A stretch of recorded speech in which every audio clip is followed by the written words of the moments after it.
Anita Among thought she loved the NRM more than even those who started it. She thought she was more NRM than its founders, not knowing they will use you and then dump you, throw you under the bus. Joel, a lot has been happening in the country, especially surrounding the Speaker of Parliament, and to be specifically the sheer level of corruption. And sometimes people know that in Uganda there's a lot of corruption. Sometimes when they get to see the magnitude, I don't know, they see the clear picture of what is happening. I think that there's that extra shock that comes with it. But also that has come up with the Speaker of Parliament, the late the Emeritus Speaker of Parliament, Anita Among. I think she's at the verge of being arrested following that investigation. We hope that she is. But she also said she's not going to stand in the next Parliament. So we can ably say she's a former Speaker. Now the question I want to ask you is, many years from now, maybe 2 decades from now, people will look down and say there was the 12th Parliament. 11th. There was the 11th Parliament. And while they will say there was Speaker Among, they will also say there was Joel Ssenyonyi, the leader of opposition. As someone who was actively part, how would you want these people to remember the 11th Parliament? No, in reality, the 11th Parliament has let down the people of Uganda. That's something that I've been on record to say. You see, the vision of Parliament is an interesting one. To be a people-centered Parliament. Think about that for a minute. Yes. And each time I kept asking, ranting, and I would ask the Speaker, I said, but look, we are supposed to be a people-centered Parliament. What's people-centered about the things we do? And so I would ask, these laws that you bring here that are targeting individuals, targeting this, to oppress people some more, the lack of accountability. How do you say you're people-centered and yet this is how you behave, this is how you operate? The concerns of the people don't get to be the concerns of the august house. So yes, as the 11th Parliament, I am not afraid to say we have let down the people of Uganda. Each parliament has had its ills. There's the parliament that removed term limits. There's the parliament that kept coming and doing all manner of things. Then eventually this one that removed the age limit, that's the 10th parliament, and so on and so forth. I think from where I sit, we have let the people down. Yes, there have been voices, and I appreciate the voices that have been loud. On our side, the opposition side, but also even on the NRM side, there's voices that kept speaking out. That's been imperative. What I'm going to add, because that's the summary of it, but you are, I think, first-time member of Parliament. You had come from, I think, corporate world, best practices. When you entered Parliament, is there a time you remember that this is what I saw and happened that made me realize things are not okay? Yeah, you see, with corporate governance, there is a proper leadership structure. Who reports to who? In the corporate world, when you're hired, you're given a JD, a job description. Do's and don'ts, what you're supposed to do, what is within your ambit, and what is outside of it.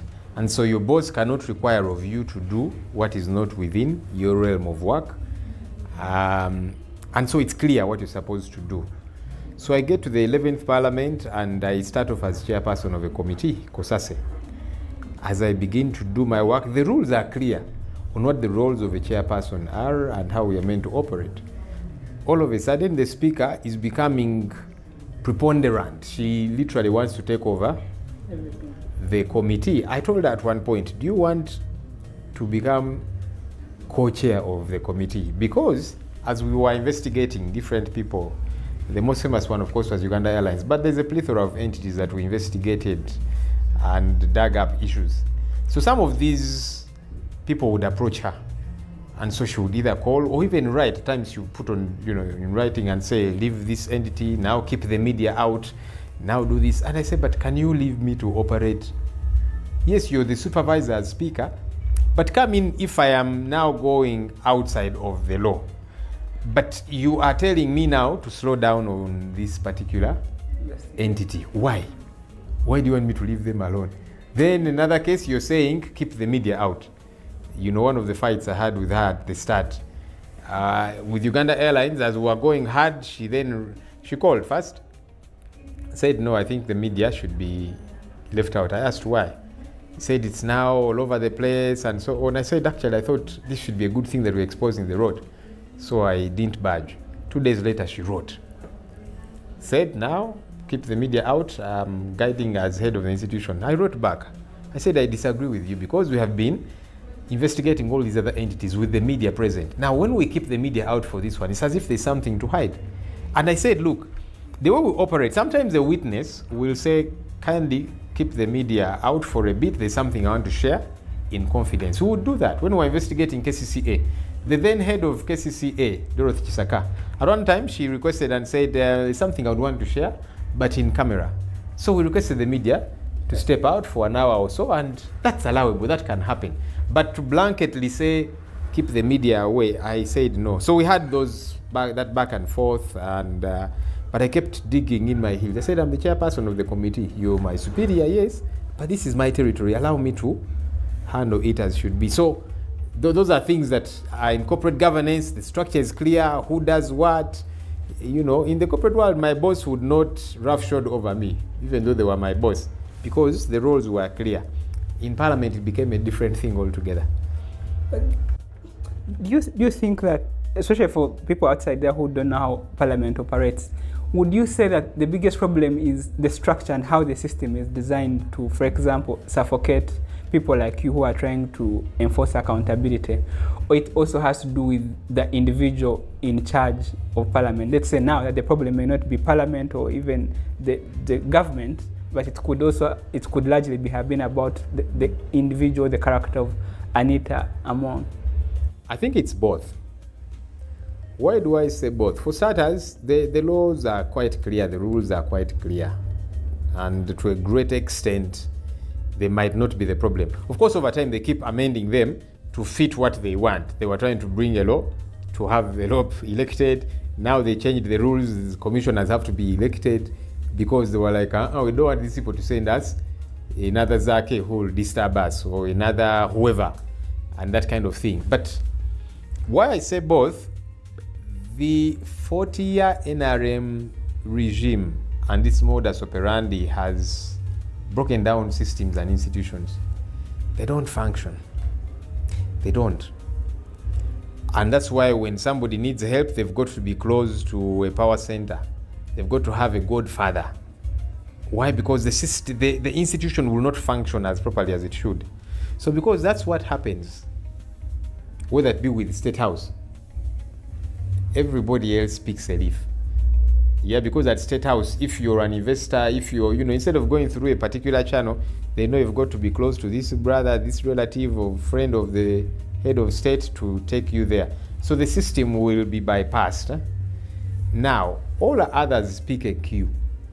And that's how Anita Among also picked a queue, seeing how her boss operates, that he became the institution. So she thought, I can also become the institution. But I said both because even her, the individual now, she became something completely different. Why I ask that is there were speakers before her and they were not wholly, they were equally corrupt or you leveraged the power that is given to them at Parliament to pass laws. But there are things that I personally know, I don't know everything that were extended, for example, to you to frustrate how well you could execute your duty as law. I don't know how I know, but I know that, for example, you were denied an opportunity to have your own staff as LOP because your predecessor made sure that the people that he was working with were made permanent and pensionable. I also know that, for example, you were locked out of Parliament Commission meetings that you're supposed to be part of.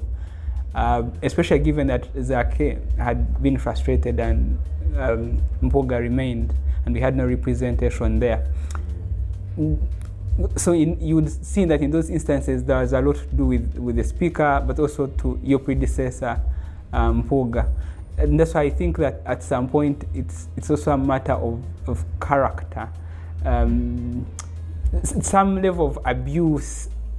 it's not just about the system, it's about character and individuals. Absolutely. And that's why I was saying both. Yeah? Yes, there is the systemic institutional issues and how we operate, that laws are bypassed, institutions are disregarded. We have powerful individuals as opposed to powerful institutions.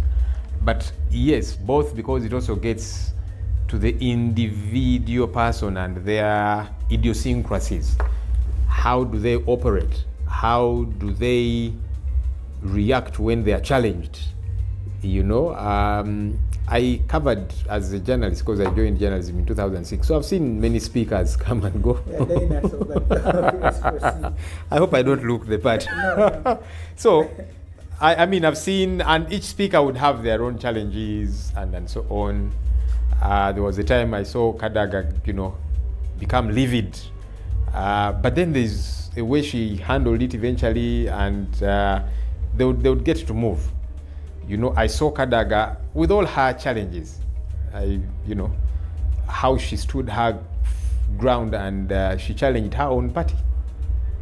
But with Anita said, me, what General Museveni said, when he tells me to jump, I don't ask why. I only ask how high do you want me to go, and that kind of thing. But also that when challenged, how do you operate? I've seen young people who, some are still in jail, who were picked up by drones, taken to torture chambers, beaten up simply because they went to social media and they were describing the skin color of Anita Among. So she would send, you know, drones at them. And my narrative has been, when you're a public figure, you have got to be subject to scrutiny, good and bad. Somebody will talk about the shirt I'm wearing. Why? Because I'm a public figure. If I don't want them to talk about my shirt, I probably shouldn't become a public figure. And some of them can make nasty comments. They will talk about your nose, your big head, your whatever.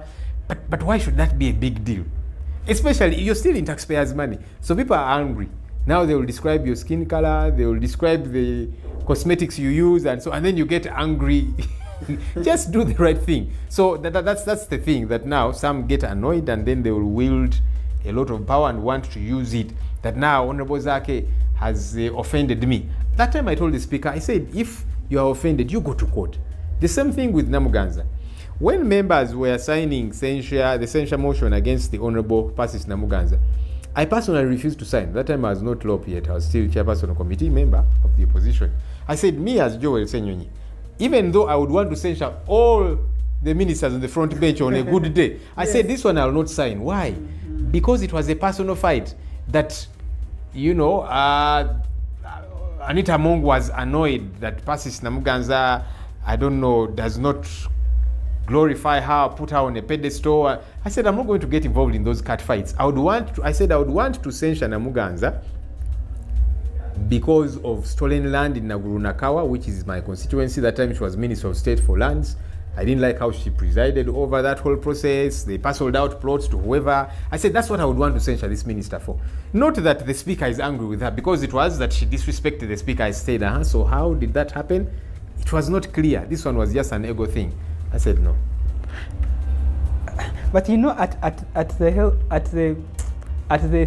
in the thick of that censure, there were senior legislators, let's say, Abdul Katuntu, the disciplinary committee, and all.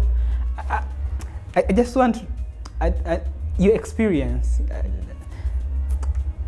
Did you feel at some point disappointed in Ugandan politicians, MPs? I mean, your experience shifting from this world, getting to lead the opposition, and did you ever feel that there is maybe a serious problem with our crop of politicians? Absolutely. And that's why I have time and again disagreed with those who say that the problem with our parliament is that the minimum qualification is senior 6. That's not the problem. Lawel, in the 557-member parliament that has been in the 11th parliament, I'm yet to see and see the qualifications and so on of members of the 12th parliament. But the 11th parliament, do you know that only 16 members of parliament had their, qualification as senior 6, then about 4 equivalent. So you could say about 20. Out of 500. with their maximum, the highest qualification as senior 6. The rest, many people have got degrees. Many have got Masters. about 40%, maybe thereabout, of MPs have got master's degrees. And then there's some with PhDs and postgraduate qualifications and so on. So how do you tell me that the problem is senior 6? No, because you have maybe nearly 90% they've got degrees and above. So the issue is not It's not education. qualification of education. No, it is lack of integrity. It is that our focus is off the concerns of the people. So people go there in and they're given money to pass a bad law. They're not passing it, a bad law, because they're illiterate. They're passing it because they have been compromised. And so that's the issue we need to address. Not, even if you raise the minimum qualification to a degree, you would still have 90 to 95% of the 11th parliament because they would qualify with a degree. But what did they do?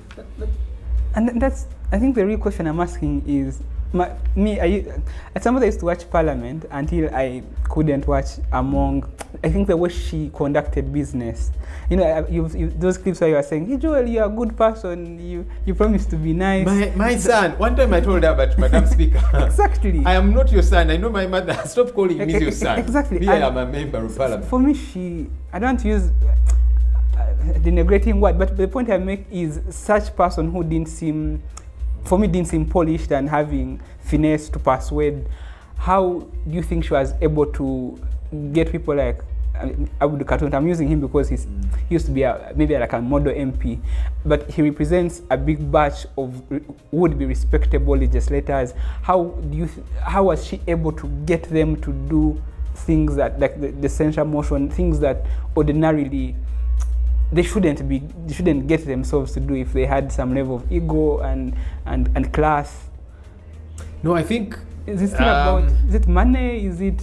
It's very sad moral? that many a person have got a price tag. I was in the media and I used to respect a number of these MPs until now I got therein and I am working alongside them and I am seeing how this one is easily swayed. Somebody has been in Parliament for 15 years, but they're still benching the Speaker, bowing before her because they want some pennies. And I'm like, you, 15 years later in Parliament, how can you be this way? What's wrong with you? You know, it's something that kept baffling me. A number of those, you know, senior legislators, respected, people that you think, this one is not broke. They're not like a first-time MP who has gotten into Parliament and they have jumped onto a quick loan. Some people get excited. Banks keep calling us. We are able to give you £1 billion in a day. We shall find you where you are. And people sign and they are indebted. And I'm like, you are a 4-time legislator. How can you be behaving this way? But yeah, she, you know, and Mr. Museveni mastered that people have money, so you give them a little and they will do what you want. You give them a bit of power here and there and they get excited. It's sad, but it's a reality. But stepping away from like Parliament, like you, I'm sure you have your own values. If it's about maybe wealth, or perhaps you could have been susceptible to such. What do you think as a person, or what do you think makes the difference between those who are able to stand their ground even when they don't have much, and those who society has invested in a lot but are easy to compromise? Is it upbringing? Is it religion? Is it people losing hope and realizing that there's nothing they can do even if they wanted to do good? Lawe, it's a very important thing for an individual to know their worth, their value. When you know that, you begin to connect many dots, yeah? That I know I might not be wealthy, but my worth is beyond just money. That if you put money on the table, broke as I might be, I might have a challenge here and there and so on, I know I'm a lot, you know, more worthy than just that. And then you connect the other dots of, so yes, your value system and what you stand for. When you get something that you stand for, when you get to look at the big picture, it helps a great deal. So I know that I stand for something. I know that regardless what happens, I'll not take a bribe to do something, painful as it might be. broke as I might be. And you have that as your guiding principle, that I will try to do the right thing, imperfect as I might be. You know, that you try to do the right thing. Because these things are obvious. You know that this is wrong, so you just choose to do it. There's no such a thing of, I did this accidentally. No. They will set traps around you, and you'll know that this is a trap, this is a preposterous thing to do. But then you go ahead and do it. Why? Because your value system is messy. But also I realized along the way, people say, well, what's there to die for? Some people get fatigued. Yeah?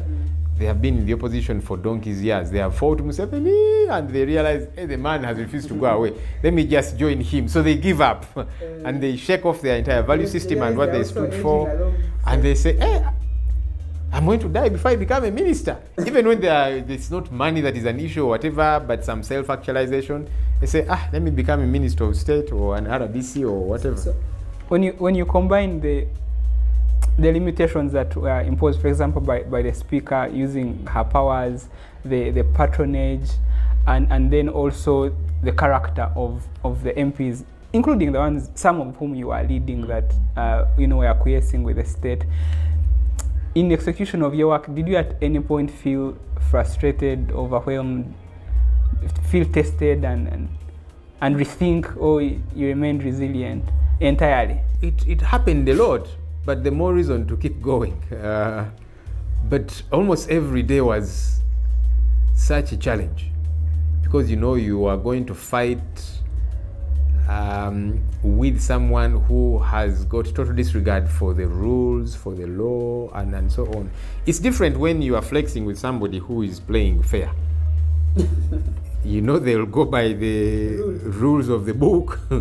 And so you wing your strategy around, okay, so the rules say this, I can do this, and so on. But you're dealing with somebody who has no regard for the rules. I don't know how many times rules have been suspended in the House whenever we're dealing with contentious bills. Some fellow rises up, and sometimes the speaker will say, hey, Honorable so-and-so, you move that we suspend these rules. And I'm like, but you speaker, you're supposed to be neutral. Why are you participating in our debate? Why are you descending into the arena? So when you're dealing with such a situation, total disregard for the law, and then they will want to go after you because you're taking a stand, it can be a challenge. But I like a good challenge. And that's why I would always face her and say, no, this I disagree with. I would call her out on this, sometimes in a calm, nice way and respectfully, but I would call her out. I say, respect your office, the office, because you, the individual, I might not respect you really. But the office I do. But still, you tell truth to power. And so that was a challenge every other day. But I also like a good challenge, because challenges make people that you're able to wiggle your way through challenges and thrive, perhaps. And part of why I'm asking this is because beyond your execution of your duties as LOP is you represent much, especially to the young generation, who I think for the large part don't have many people to look up to. But I think for you, there's a way you're cut out. You have some, I don't know if this is a compliment, but some level of finesse and class and eloquence, but also there's this resilience. So I think that you represent something, and I think for people to be able to get an idea of your world and the things you go through, and are able to persevere, I think that's an important conversation. But also, especially for the opposition, because I think there are many people who want to contribute, but then they say they don't know where to start. I don't say they don't have role models. They have a reason, for example, to oppose this government because it has denied them opportunities and capacity to realize their potential, but they don't know how to contribute. And I'm thinking you have been one of those people who people look up to and admire a political leader and would want to participate. I'll take that as a compliment. I think that the other quandary we have got to deal with as a country is many good people, many sober people, sane, competent people steer clear of politics because of its gutter nature. And so there are people who say, well, to keep my sanity, I cannot do those things. The kinds of things people do to win elections. And then they get there and you see somebody who hitherto was sober, probably running a successful, career as a lawyer and they were brilliant, and you see the things they're defending. And so somebody looks at them and says, wait a minute. When you juxtapose the image of this person who was a lawyer out there defending right and now they're defending wrong, so some people are like, no, I don't want to become like that. I don't want to descend to that level. So it keeps certain people away, which is sad. And yet ideally, politics should be able to attract some of the best, because when you're a political leader, you are making decisions that are going to affect the rich, the poor, the educated, the not, everybody. So you want some of the best.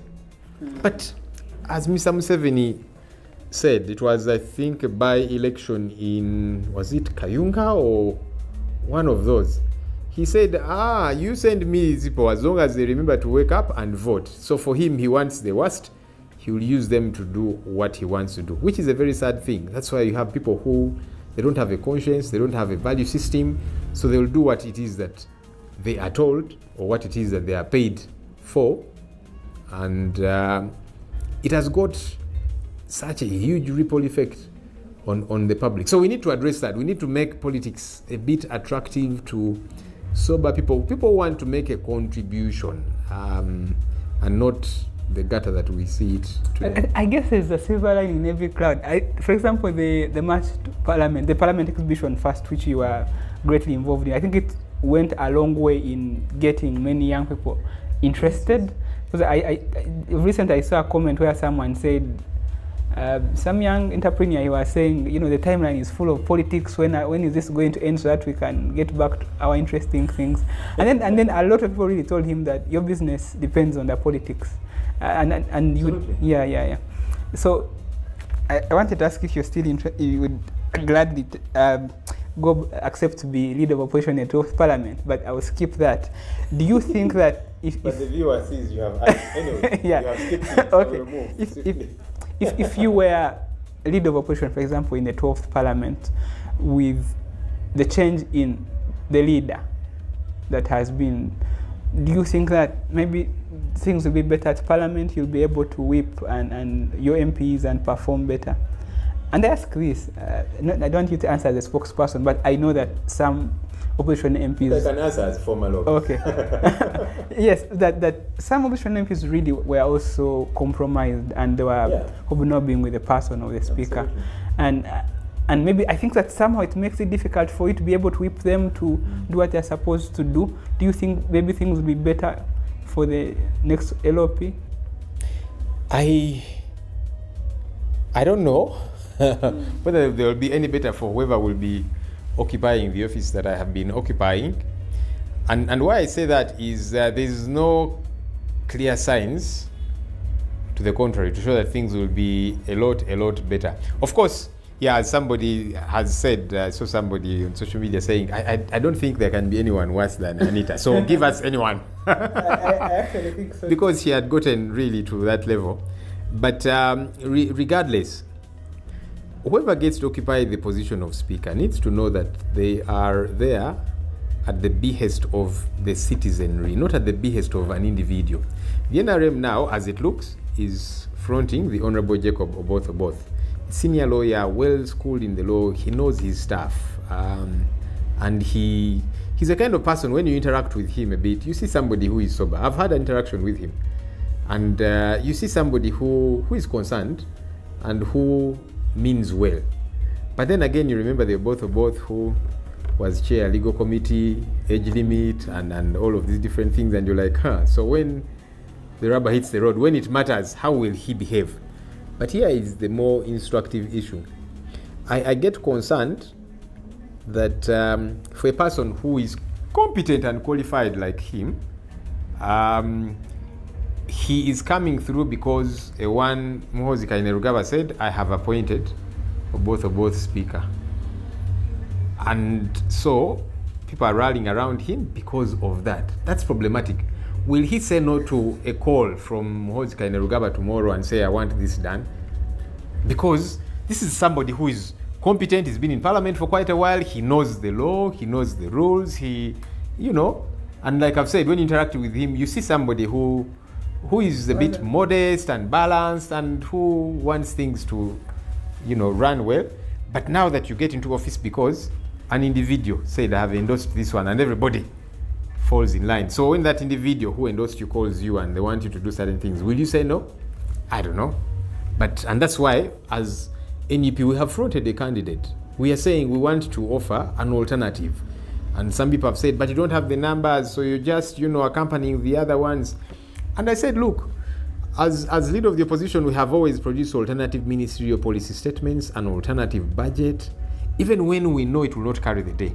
But it's important that we offer an alternative to the people of Uganda, that yes, Kasaija has brought his budget. For us, this is what we have brought. We believe it's credible. We believe if we put more money here, and healthcare, and education, and so on, and fix this, cut money here, classify budget, and all these different things, have a lean government, etc., etc., it's important. So even in this case, we are saying we're offering the people an alternative.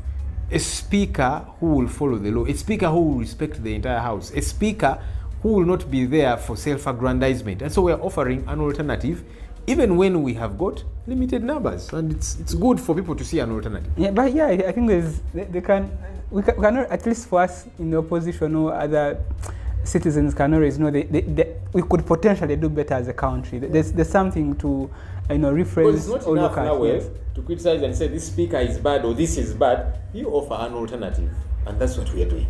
So speaking about the opposition, it's true that the democratic space keeps shrinking, especially the more the CDF gets to interfere in other government business. And I think whereas people are celebrating Among's fall, there have also increasingly been concerns about how that is being handled. And many are saying perhaps the IGG and other relevant organizations should be the ones to investigate and prosecute the speaker, and that they are worried about the CDF crossing the line to be the one to do that, or at least oversee it. I won't say I don't know, but I think it means a lot for NUP and how it is going to proceed, because it's one thing to say this is what the law says and this is what is expected, and also the reality that indeed President Museveni is ceding and empowering the CDF to do all these things, and these have real impacts on the opposition in terms of you've seen abductions, instructions, for example, to the speaker, who I think now he's just going to be like on remote control, PLU's remote control. Where you sit as the spokesperson of NUP, has that forced people to reflect, and maybe we need to reimagine how we engage? Like I said, because it's one thing to say the Constitution says this, but in terms of pragmatism, I think we've also got to sort of rethink how we operate. Maybe I don't know, how are you taking it in as the opposition? Is it something you've reflected about? Are we going to see a change in the approach? I know it's not as easy. Look, the reality is that we are under family rule. That's the reality. We need to ingest that and know the reality as a people, and then find a remedy around it so that we are not pretentious. Yeah? And why I say family rule, by the Museveni family. The vice president is the country's number 2, speaker number 3, and so on. But you find these people, when they are summoned by General Salim Saleh, who is a brother to General Museveni, they will go running. This is the country's number 2, is running to a senior presidential advisor who is, I don't even know if they are ranked. Yes. But because they're the ones in charge. Now the CDF, Muhoozi Kainerugaba, who is supposed to be saluting these people, he summons them, then he sends this one, go and represent me here and there. Because they know they are workers, they are packers of the first family. They go quickly, and then you see them bowing, and then, and that kind of thing. It's a sad reality. And that's why, even though they will christen this a fight against corruption, it is not a fight against corruption. Me, I am glad that Anita Among, who is a thief, is being called to order. I am glad, because hitherto I have been called malicious and all these others, the activists, the Agathas, I saw you hosted that the other day, and so on. Said those ones, they don't like Anita, they hate her, and so on. And we're saying, but here are the records. The same thing they said about me Bamturaki, Uganda Airlines, that are malicious against the woman. I said, but here is the reality of the misappropriation happening. So we have been vindicated in that regard, that things have been blown up.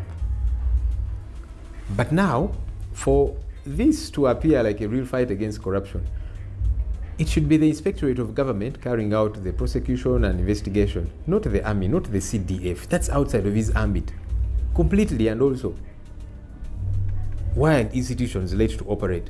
Because when that does not happen, and it is individuals who will choose who to prosecute and who not to, then you will not fight corruption. When Honorable Michael Maranga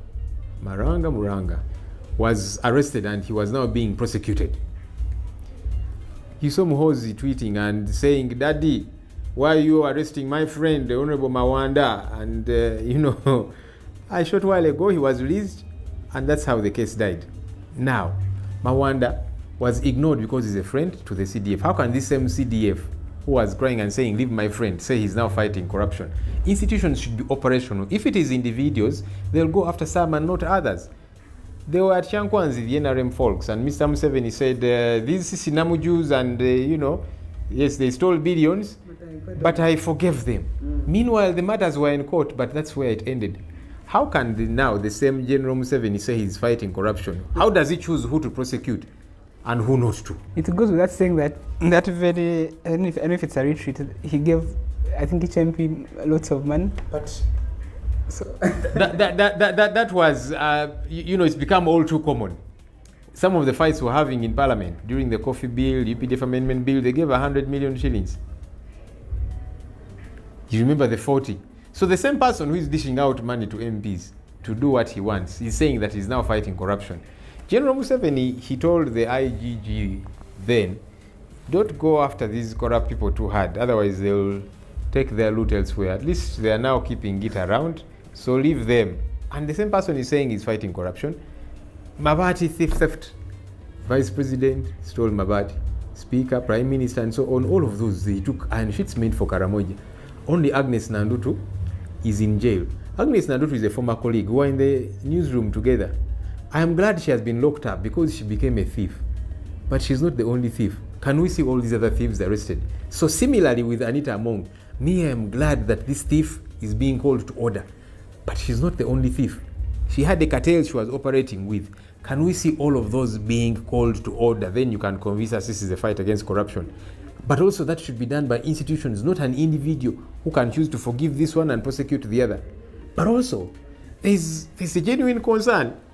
I won't be surprised if a few weeks down the road that yes, now Among, we shall see her on handcuffs taken to court. Maybe she will sleep in Luzira for a few days, then they release her and it dies there.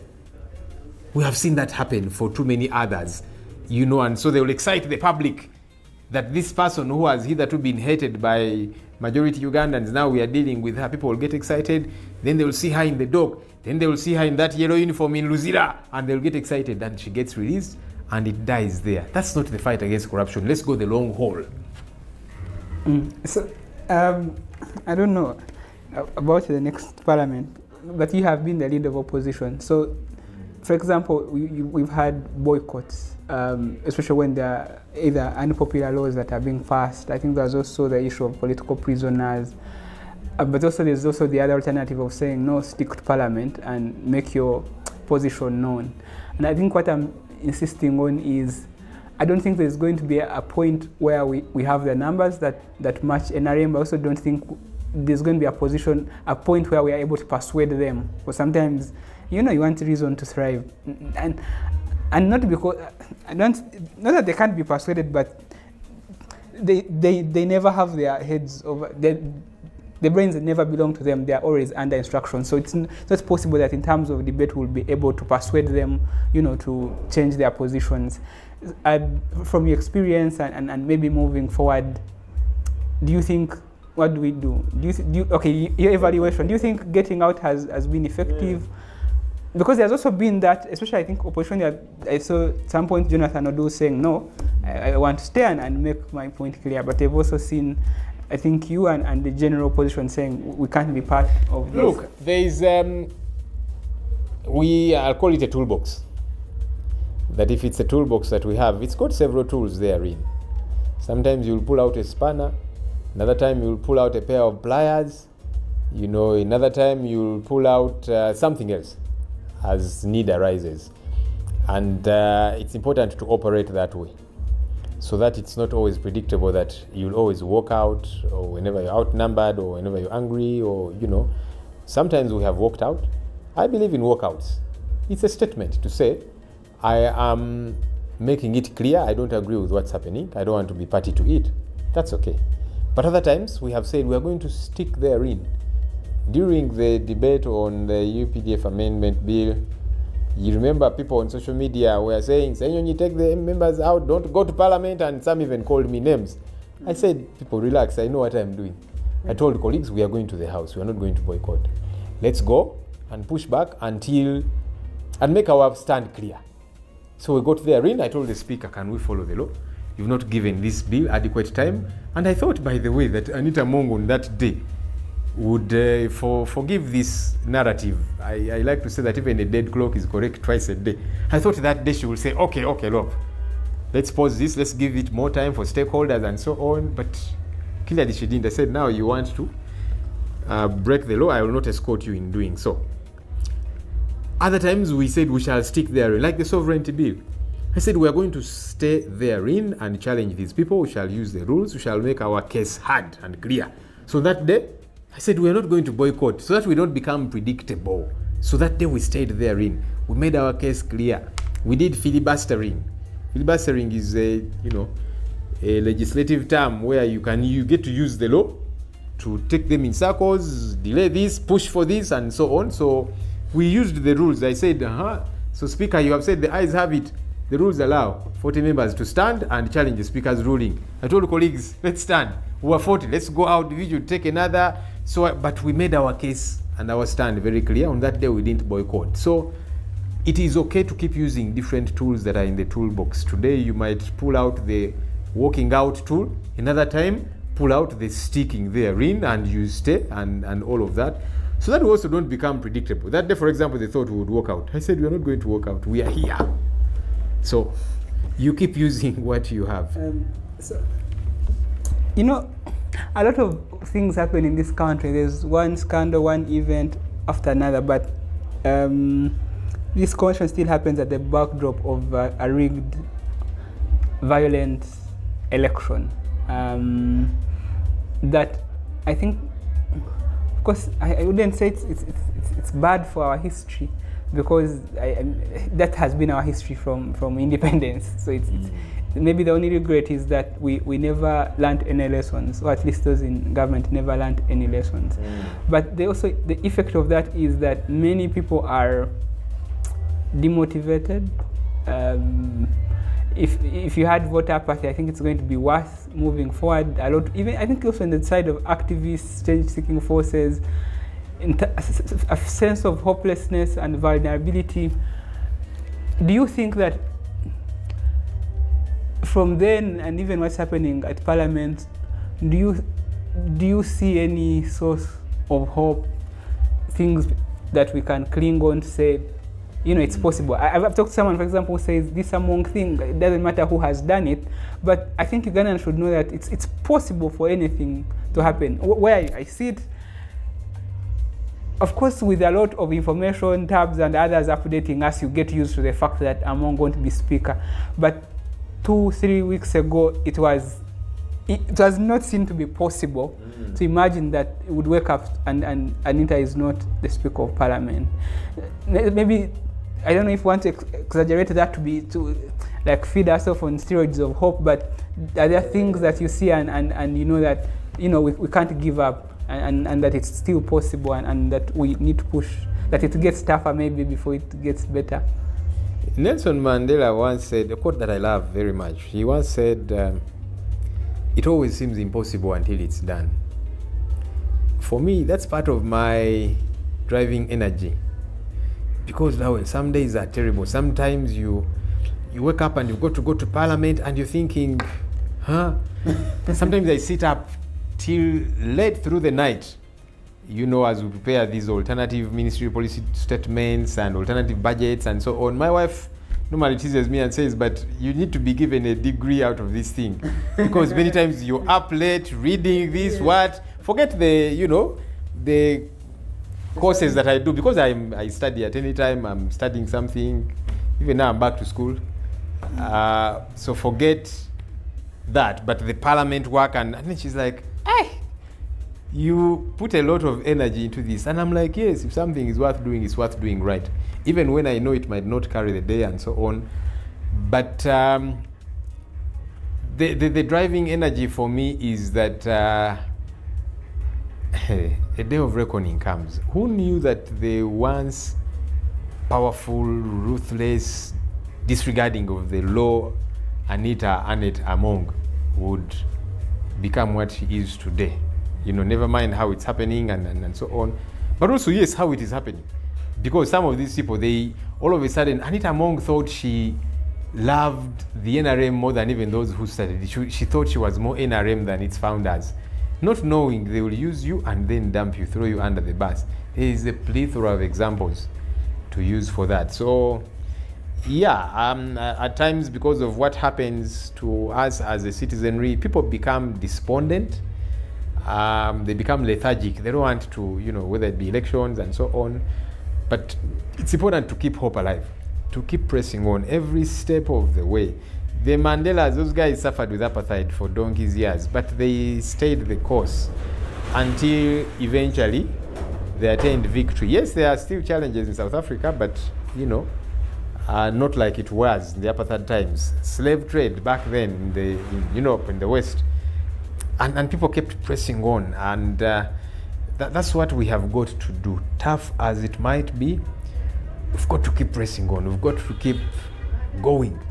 It can be tough. It can be, and that's what they want to do to us. They want to break us. They want us to lose hope. That's what dictatorial regimes, totalitarian regimes do. They want people to become disconsolate. So we cannot and should not give that to them. Where I see it, I think some of us have a way of adopting. I think the time I hosted Katana, and I was saying that some of the things that give me hope is the president's age, and I tell myself maybe I can wait it out sometimes. Of course, that's not a good thing to depend on natural factors. No, it's part of it. It's a reality, Lawel, because we are mortal. We are not immortal. And sometimes you see people jubilate when certain regime people die. It's not a good thing. It's not our culture when somebody dies. Even when it's your enemy, you commiserate with the family and so on. But sometimes people get excited. They say this one thought they were immortal. They thought they were, sacrosanct. They would never die. They were killing others. They were torturing others. And so it's important for us to realize that we are mortal. And that shouldn't be the only thing we cling on to. We've got to work hard, strategize, and do the heavy lifting. Not just sit back and wait for the man to die. Now the sun is there warming up. So you might count on the man dying. He will die because he's mortal, like all of us. But then there's son there who is warming up, and for him I just don't understand him. Man will go on Twitter and say, we are going to take you into a basement. Then before long, you see the pictures of a brutalized person. We are going to kill you. We are going to, So we've got to do the heavy lifting, aside from counting on people dying, age, and that's the reality of life. But let's do the heavy lifting. Anyway, but I wanted to say something about people celebrating. Sometimes I think that the idea of culture and preserving it, and the reason is, okay, let's just say courtesy. The reason why you have courtesy is you assume it's an important value and it's part of our fabric as a society. But sometimes I ask myself, if someone abdicates it or abuses it, are they still entitled to the same courtesy, for example? No, courtesy is about you, the giver of it, not so much the recipient of it. Yes, okay. Yeah, in the sense, Lawel, that So for example, if you kill people, steal their property, why is it important that we honor your demise, yet you did not honor. And that's why I was saying I do understand people when they, go ranting on social media and they're celebrating the death of a particular individual, even though, there are some who will say, courtesy, culture and all those things. I think it's mostly about ourselves, that this is my value set. In my constituency, I attend burials of even NRM folks. I do support in one way or another. You've had me some 7 who will say, you didn't vote for NRM, so you are going to suffer with no electricity, with no, but when you're a leader for everybody. And so you reach out to all. But also could be for the others who are probably disconnected. And at times you have seen some activists say, I saw Jimmy Spire Sentongo the other day, he tweeted and said, guys, we all hate Anita Among, but let's leave her twin children out of this. And I thought that was a sobering statement to make, because those little children, they didn't even choose who their mother should be. I'm not even too sure who the mother is. We've had too many stories and whatever. That's a story for another day. But regardless, so if they do belong to Anita Among, they're not part of her shenanigans. They are little innocent children. They have no idea what's happening in the world. And so it's important. Now, somebody will say, sure, but their mother has been killing people, has been brutal and so on. But, for you, you're saying, because of my value set, I think the children are innocent. Let's not go after them. Let's, But we've got to be careful how we operate when we are in public office, because not everybody will be courteous. So your children and your grandchildren will pay dearly for your misdoings. That's why you've got to live. But even the Bible say, I'm a believer. The Bible says children and you'll pay for, your children will pay for your sins, and your grandchildren and your great-grandchildren, it can be that bad because of the name and the seeds that you have sowed. So let's do right, so that our family people don't get dragged into this drama. Come close to Asho. There's a question I've always wanted to ask. It's totally unrelated. So I know that you because I used to go to Ntinda, Watoto. I think you used to serve there. I still do. So my question, I think, I just asked myself, and I wanted to reconcile it. So you belong to the opposition, and you are faithful, and you serve in church, but oftentimes when you're engaging politically, on the other side, you also have like bishops, for example, who oftentimes really, and they're not just doing it out of, they do not condemn the ills that this government does, including abductions, including, we've had a lot of NUP supporters who have died, and it doesn't seem that some of them, okay, you can say that those who are playing it safe, but I also know that, like, those who are enabling it. You could say that they actually support this regime, and even if there was no threat to their lives, they would still not condemn the regime's excesses. Sometimes I ask myself, how do you reconcile the two? How do they reconcile this love for a neighbor and love? And it's a question I think I've always wanted to ask you. How? Here's the thing, Lawel. My faith is I am subservient to the Lord, not to individuals. And it's important for a Christian like me to crack that from the word go, because even your pastor will let you down. So what happens if you discover, as we have seen, pastors involving themselves in some of the most grotesque things? So do you cease to be a Christian? Do you leadership is important, of course, but so from the word go, for me, that's imperative, that my faith is in God, not in individuals who are immortal like me, who keep goofing up every so often. That's step number one. But number two, I've had some quarrels with some of my fellow locally. So often I do engage them and some pastors, and I'm like, but you guys, you mean you don't see the ills going on? You're there singing praises of Museveni and so on, and what's wrong with you? And then there's one of them who challenged me and said, Joel, in fact, you're living in rebellion to God's word. Leadership comes from God. I said, keep quiet. I told him, man of God, keep quiet. Which Bible do you read? So God is a God of justice. So how can injustice be occasioned on the people of Uganda, and you're saying, this leader was anointed by God, and you've had the first family at times say, for us who are anointed by God, give us a break. If you're anointed by God, why don't you do what God does require of you? So, yes, a number of religious leaders have let the people down. We are glad about those who speak out. Every so often you hear some bold ones who speak out, but then there are those who are regime enablers, who some of them say that we are bad people, that we provoke police. Are you kidding me? That we provoke the military to abduct and kill people and so on? Ask them. So you tell me, how many people have you seen provoking so that they get up, end up being abducted and all of that drama? But it's because a number of them have been compromised. They're given money. They're given pajeros by Mr. Museveni. How will that person not praise Museveni and castigate you who belongs to the opposition and so on? You had the other day, very respectable, at least, to a great extent, Archbishop. He said, you people leave me alone. Me, I don't want to become another Jana in Luum. I don't want to die. I have a family. So he knows that what this regime does is bad, that he could be killed. He could be abducted, like Reverend Father Deus Dedit Sekabit of Masaka was abducted. So he knows it's bad.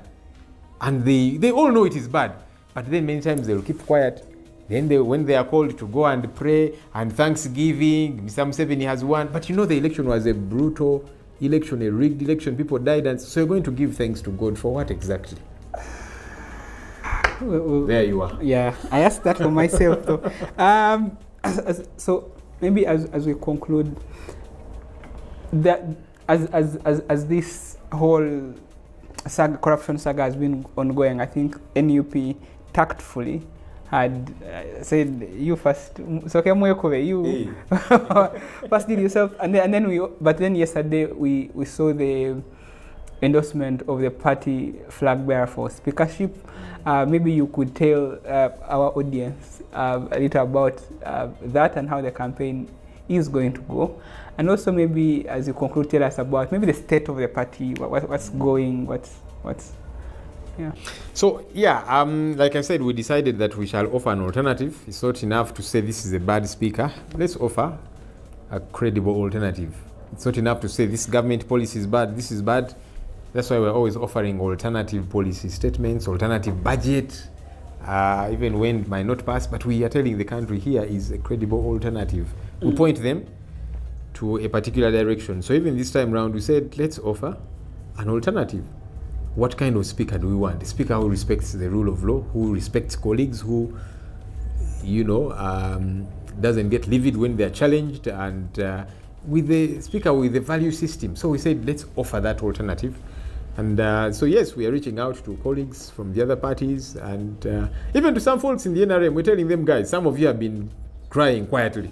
You call us and say, now talk about this, talk about this. You vote for a credible speaker. What's wrong with you now? So anyhow, we are pushing that. The set of the National Unity Platform, we were struggling with many things, struggling financially. The resources that we were getting statutorily, they cut those off because they realized, these guys, they are a young party, they're out there thriving, they're doing things with the little resources they get in comparison to the NRM, for example, and other parties that have been getting this money for a long time. But we are out there opening offices across the country. Those are, contact points. Those are, an office is not just a structure. It is a command center in many respects. And all these structures that we have, and several other offices, parents, staff that run these offices, the activities we get to do, political prisoners. We have so many people that are in jail. We support them regularly, whether it be feeding in prison and so on. Then their families, children having to go to school, it's tough. And we appreciate people that keep reaching out to support these causes, to say, me, I'm going to support this one's child. Me, I'm going to support, it lessens the burden. But it's tough. It's a tough reality when you don't have resources and you've got to keep doing all these different things. And then you have a regime that is out to decimate you in every sense of the word. Then they will bring this law, then they will bring this, the iPod law, then sovereignty bill, then, but that you keep sticking your head up there and you keep going. It's something that I thank God for, that He's given us that resoluteness to keep going when everything is thrown at you, including the kitchen sink. Yeah, but we've got to keep going, nonetheless. Yeah, any parting shots? Well, thank you for hosting me, and thank you for this work that you do. This is a contribution to the struggle. Some people think that everyone has got to be on some kind of front line. But there's different front lines. I'm at the parliamentary front line, and that's why people keep expecting of us to do certain things. They know you don't have the numbers, but keep speaking out. Don't get compromised and so on. Everybody has got their space. You know, when we see the activists, the Agathas, the Spires, and so on, they're not running for political office there, but they're out there playing their part. So when you do this, you are playing your part. In 2002, I believe it was, when Kenya was sending off Daniel Toroitich Arap Moi, the whole country came together. They all said we are all going to play a part in ushering in a new dispensation.